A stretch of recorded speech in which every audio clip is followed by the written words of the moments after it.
pagi teman-teman, kita bertemu lagi ya dalam video pembelajaran online masih mengenai talent management system ya. Jadi dalam video sebelumnya kita sudah bicara mengenai salah satu instrumen untuk melacak top talent ya. Instrumennya namanya assessment center. Akurasinya tinggi. Ya. Nah di instrumen yang keduanya selain assessment center yang mungkin lebih simple, tidak ribet karena kalau assessment center itu butuh waktu biasanya 2 hari mas. Bisa sih dipadatkan menjadi sehari gitu ya. Tapi Anda juga butuh 3 asesor misalnya, atau 2 asesor. Dan kalau misalnya Anda outsourcing ke lembaga-lembaga penyedia asesmen itu, biayanya sekarang satu orang untuk assess itu sekitar mungkin 8 juta ya. 5-8 jutaan ya. Bahkan kalau perusahaannya yang dari internasional itu misalnya bisa sampai 15 juta per posisi, per orang. Jadi kalau Anda mengakses 10 orang ya biayanya bisa sampai 100 juta. Ya, kalau biaya satu orangnya 10 juta ya. Kalau 8 orang ya 80 juta. Itu cukup mahal. Jauh lebih mahal dibanding video kita ya. Yang cuman harganya di bawah 500 ribu gitu ya. Dan Anda bisa menonton puluhan, ratusan modul video. Oke. Jadi kembali ke sini mas ya. Jadi assessment center itu bagus ya. Tapi memang agak mahal dan cukup membutuhkan waktu. Nah instrumen yang kedua ini lebih simpel mungkin. Namanya competency based interview mas. Jadi bisa Anda lihat ya di slide berikutnya ya. Apa sih sebenarnya kompetensi based interview atau behavioral event interview ini ya. Jadi ini merupakan jenis interview yang terstruktur. Struktur pertanyaan difokuskan pada pengungkapan contoh-contoh perilaku yang ditampilkan pada masa lalu.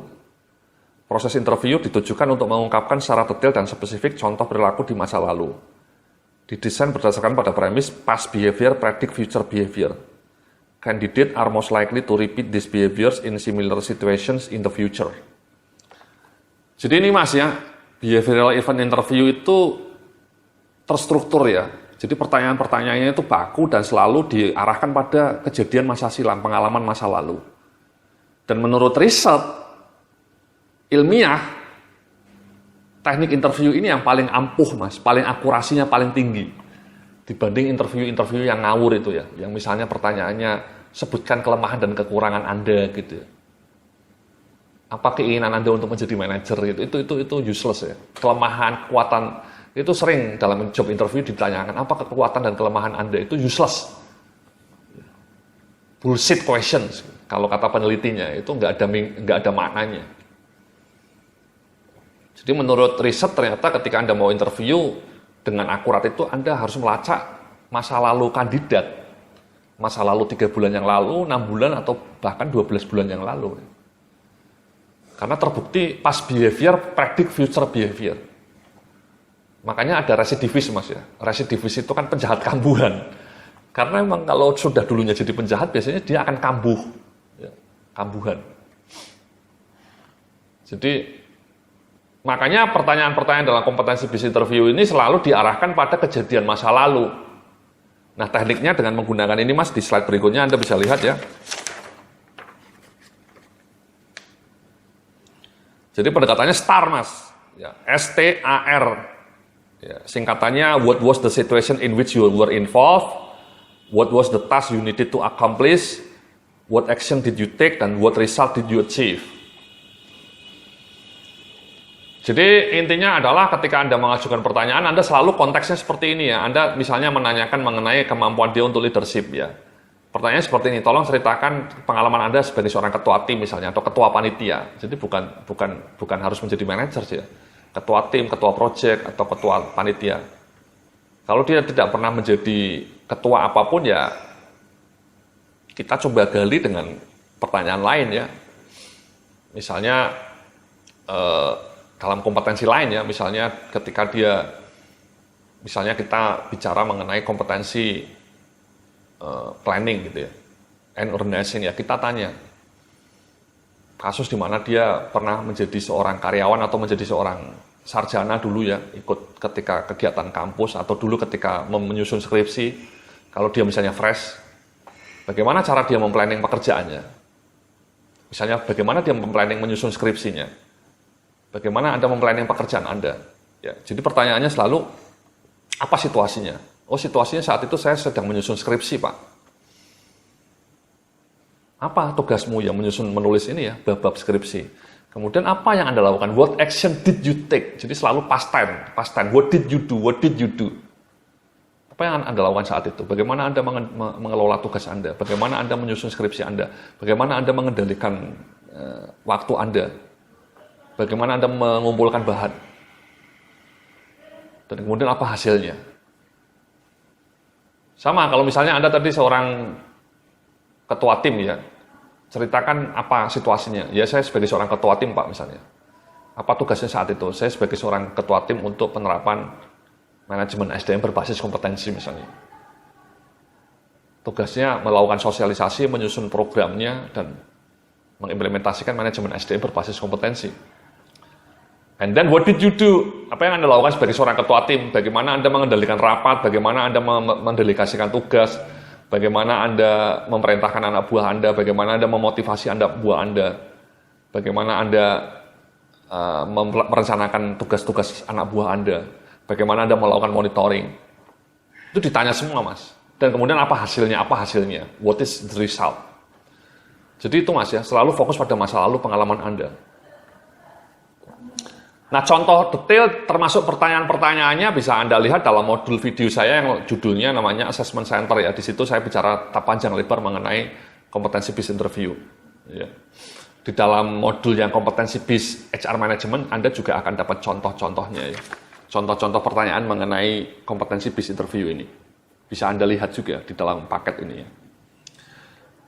Jadi itu namanya instrumen yang berikutnya ya untuk melacak top talent, Mas ya. Tadi assessment center yang instrumen kedua ini namanya adalah kompetensi bis interview. Simple, Anda cukup mungkin punya 2 orang interviewer ya. Interviewernya mungkin bisa satu dari dalam, satunya dari luar ya, meng-hire konsultan. Tapi kan cuma 1 orang yang di-hire. Atau bahkan dua-duanya dari dalam ya. Direkturnya misalnya atau senior manajernya suruh melakukan interview. Lebih simpel, lebih cepat, Mas, dibanding assessment center. Nah, kemudian di slide berikutnya, bisa Anda lihat ini ya, di slide berikutnya adalah instrumen yang berikutnya. Ya, ini 360 degree evaluation ya. Ini maknanya adalah penilaian kandidat oleh atasan, bawahan, dan rekan kerja, bahkan juga mitra bisnis. Penilaian mengacu pada kuesioner tentang perilaku dan level kompetensi kandidat. Bobot penilaian dari para penilai bisa dibedakan, atasan, bawahan, rekan kerja. Jadi intinya gini, Mas, Mbak-mbak ya, 360 degree itu Anda disuruh menilai dirimu sendiri, kemudian atasannya juga, bawahan Anda, dan kemudian 2 orang rekan kerja Anda. Bahkan kadang-kadang supplier atau bahkan customers. Itu namanya 360 degree ya, karena dari atas, samping, bawah.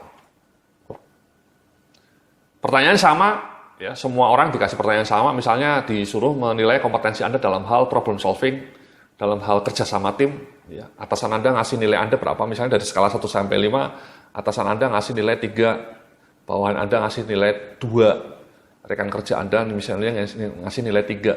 Nah, kemudian nilai dari atasan, bawahan, rekan kerja itu digabung jadi satu di rata-rata. Bisa di rata-rata atau dikasih bobot. Ya, misalnya nilai dari atasan lebih tinggi bobotnya ya, katakanlah 30%. Dari rekan kerja 2 orang mungkin cukup 20%, dari bawahan juga 20%. Ya. Atasannya mungkin bahkan 40% ya. Jadi atasannya 40%, rekan kerja kanan 20%, rekan kerja satunya lagi 20%, bawahan 1 orang 20% juga. Jadi 100%. Bisa di persentase bobot kayak gitu atau di rata-rata ya. Tidak usah dibedakan ya, semua dianggap sama di rata-rata. Jumlah nilai dari atasan, dari rekan kerja 1, rekan kerja 2, bawahan, dijumlah dan dibagi rata-rata. Itu namanya 360 degree.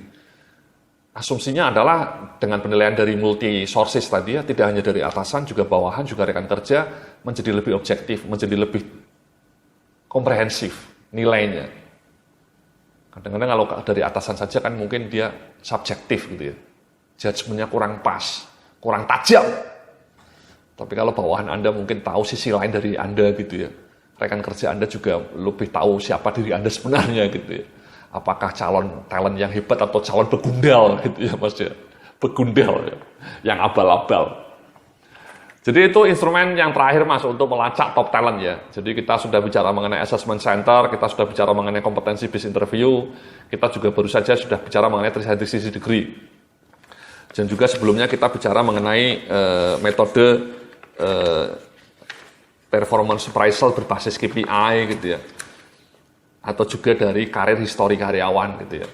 Sejarah karir karyawan atau juga KPI-nya karyawan. Jadi itulah sumber-sumber yang harus digunakan untuk melacak top talent. Ya. Dari sumber-sumber itu bisa kelacak siapa yang paling unggul, ya. Paling layak dijadikan top talent, ya. Paling layak dijadikan leader-leader masa depan, ya. Buat kemajuan bisnis organisasi Anda. Oke, terima kasih. Sampai jumpa dalam video berikutnya.